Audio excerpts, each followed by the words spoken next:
On a beau se bâtir une prestigieuse carrière d'acteur, enchaîner les rôles dans des projets d'envergure et jouir d'une superbe réputation à l'international, on peut toujours connaître des revers.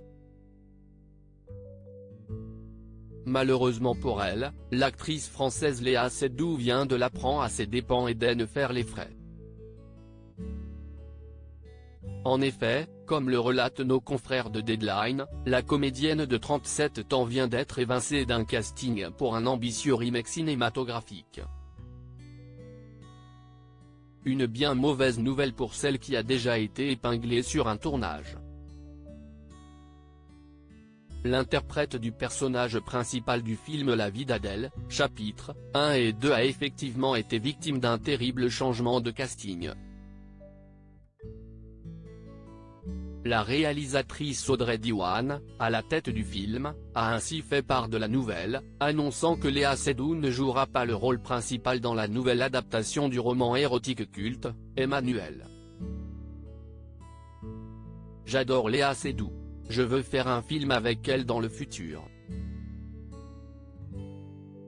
Mais elle ne correspondait pas vraiment au personnage que j'imaginais, a-t-elle déclaré.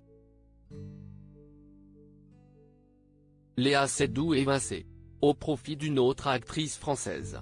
Pourtant, lors de l'annonce de cette production en mai 2022, la cinéaste se félicitait de pouvoir compter sur la petite fille de Jérôme Seydoux.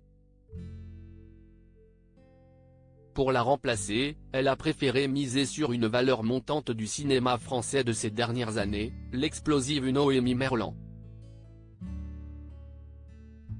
Cette dernière, nommée au César de cette année dans la catégorie de la meilleure actrice pour un second rôle suite à sa prestation dans L'Innocent de Louis Garrel, a notamment accédé à la notoriété avec les longs métrages Le ciel attendra ou Portrait de la jeune fille en feu. Sa performance devrait être particulièrement scrutée au moment de la sortie du film après ce changement de dernière minute. Cependant, Léa Seydoux pourra se consoler auprès des siens. Actuellement en couple avec André Meyer depuis 2015, elle a eu un petit garçon avec son conjoint en janvier 2017. La famille vit ensemble à Paris. Nul qu'elle pourra compter sur eux pour se changer les esprits et repartir de l'avant.